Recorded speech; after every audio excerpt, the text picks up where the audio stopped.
अगर आप उनके खिलाफ बोलोगे और सही बोलोगे तो आप जेल में जाओगे। घबराई हुई है भाजपा पार्टी। ये एजेंडा नहीं चलने वाला हिंदू मुस्लिम का। सबको पता है कि देश जो चलेगा वो एकता से चलेगा। नमस्कार, आप देख रहे हैं सौगंध टीवी और मैं हूं आपके साथ राधिका शर्मा। बात की जाए आम आदमी पार्टी के पंजाब के मुख्यमंत्री भगवंत मान का, उन्होंने सीधा सीधा भाजपा पे आरोप लगाया है एक देश एक दोस्त। कहीं ना कहीं जो इशारा है अडानी और अंबानी की तरफ है। तो आइए बातचीत कर लेते हैं, क्या वाकई में जनता को ना देखकर अपने दोस्त की तरफ देखा जा रहा है? क्या कहेंगे? देखिए, बिल्कुल सही कहा है पंजाब के जो मुख्यमंत्री भगवंत मान हैं, क्योंकि जैसा कि अभी संजय सिंह की गिरफ्तारी हुई है और अभी तक कोई प्रूफ भी नहीं मिला है उनके खिलाफ, और ईडी ने भी माफ़ी मांगी है और सुप्रीम कोर्ट ने भी उनको ईडी को मतलब लताड़ा है। तो कहीं ना कहीं तानाशाही और एक जो उन्होंने कहा है कि एक ही आदमी के इशारे पर पूरे देश में काम हो रहा है, वो भी अडानी और अंबानी। मतलब कहीं ना कहीं आप ये कहना चाहते हैं कि जो सामने नजर आ रहे हैं मोदी, काम वो नहीं करते, काम वो अडानी और अंबानी के इशारे पे करते हैं। देखिए, अगर आप भारतीय जनता पार्टी के खिलाफ बोलेंगे, अडानी अंबानी के खिलाफ बोलेंगे, तो आप पर प्रेशर बना जाएगा, या तो ईडी का, सीबीआई का, या तो आप जेल जाओगे। क्योंकि जो सच बोलता है, सच कड़वा होता है ज़रूर, मगर सच बोल, संजय सिंह ने सच बोला। उन्होंने रामलीला ग्राउंड से बोला पेंशन वालों के लिए।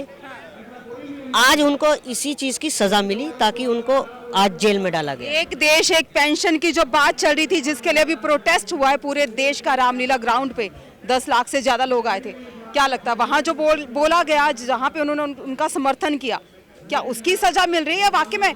देखिए, ईडी बिना किसी सबूत के तो गिरफ्तार नहीं करवाएगी। देखिए, कहीं ना कहीं भारतीय जनता पार्टी की जो पॉलिसी है वो दोहरी है।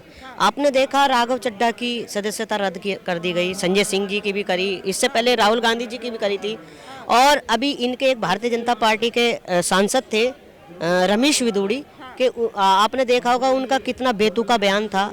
ताकि मतलब संसद में ऐसे बयान नहीं देने चाहिए। संसद तो छोड़िए, आप किसी नुक्कड़ सभा में या किसी उसमें मोहल्ले की सभा में भी आप गाली गलौच या किसी पर अभद्र टिप्पणी नहीं कर सकते। आप विपक्षियों को या तो आप उनकी सदस्यता रद्द करोगे या उन्हें जेल में डालोगे। उनके ऊपर कोई एक्शन नहीं हुआ, 15 दिन के लिए नोटिस दे दिया गया।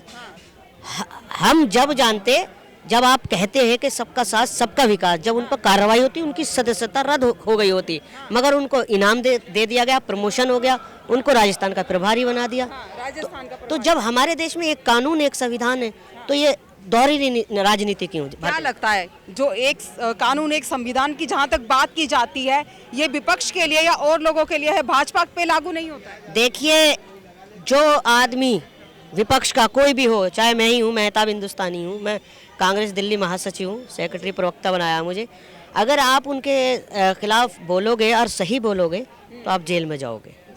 आप भाजपा की बोलिए, आपको मेवा मिलेगी।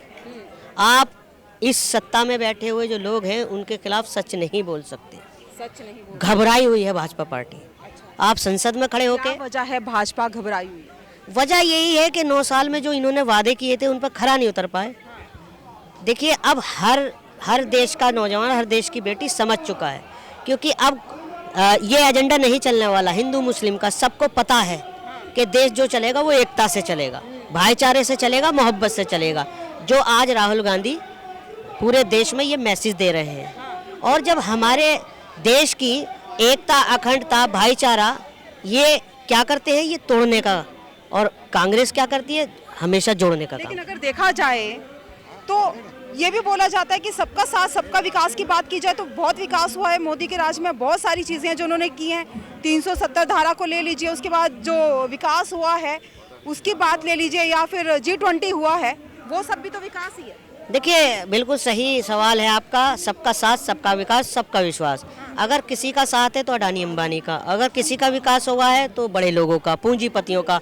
आप मुझे बताइए, क्या किसान का विकास हुआ है? क्या देश की बेटी का विकास हुआ है? क्या देश के युवा बेरोजगार का विकास हुआ है? आप जब सत्ता में आए थे, आपने कहा था कि 2 करोड़ साल की हम नौकरियां देंगे। वो तो छोड़िए, 60 लाख नौकरियां चली गई। लेकिन किसानों को जो हर महीने 6,000 रुपये दिया जा रहा है, उसके लिए क्या कहेंगे? देखिए मैम, मैं भी एक किसान हूँ। मुझे पता है कि 3 महीने में लागत क्या आती है खेती में, क्या होगा बताइए? 6,000 रुपये से। आप आलू का रेट सही नहीं देते किसान के लिए, वो उसका रेट कौन लेता है? प्राइवेट आदमी जो पूंजीपति होते हैं। गेहूं का रेट, उसका फ़ायदा किसे होता है? पूंजीपतियों को। तो कहीं ना कहीं आर्थिक से जो है वो किसान को ही नुकसान होता है, और आय दुगनी होने की तो छोड़िए, पूरे देश की हाय दुगनी होगी जब से। साथ में आपने बोला महिलाओं के विकास के लिए भी तो महिला आरक्षण बिल जो है पास हुआ है अभी। अच्छी बात है, हमने वेलकम किया है, होना चाहिए, बिल्कुल होना चाहिए। जितना हक जेंट्स का बनता है उतना ही महिला का, एक उसमें ही नहीं, हर चीज़ में बिल्कुल होना चाहिए, रिजर्वेशन उनको मिलना चाहिए। मगर आप मुझे एक बात बताएं, भारतीय जनता पार्टी जनगणना से क्यों भाग रही है? क्यों नहीं कराते जनगणना? किस चीज़ का डर है? क्योंकि उनका कहना है कि मेरे लिए कोई जाति नहीं है, मेरे लिए गरीब है भी ही एक जाति है, जो गरीब है मैं सिर्फ उनके लिए काम करूंगा, अलग अलग जाति के लिए काम नहीं करूंगा। देखिए, माननीय हमारे जो स्वर्गवासी राजीव गांधी हैं, उनकी ये सोच थी महिलाओं के लिए, और हमारी जो नेता हैं सोनिया गांधी, उन्होंने भी आवाज़ उठाई थी। और आप देख लीजिए अपनी सरकार में, कांग्रेस की सरकार में, निगम पार्षद चाहे आपके ये ग्राम चुनाव हों, हमने रिजर्वेशन दिया है महिलाओं को। 33% इन्होंने रिजर्वेशन दिया है।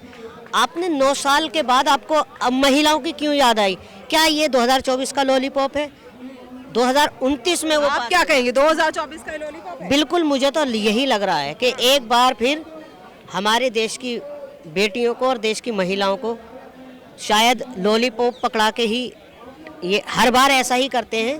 ये तो आप सीधा सीधा समर्थन कर रहे हैं, जो भगवंत मान ने कहा है वो बिल्कुल सही कहा है। देखिए दोस्त के लिए काम किया जा रहा है मैडम, बिल्कुल इसमें कोई दो राय नहीं है, हो यही रहा है, उन्हीं के लिए काम किया जा रहा है। आप मुझे बताइए, गरीब के लिए क्या काम किया है?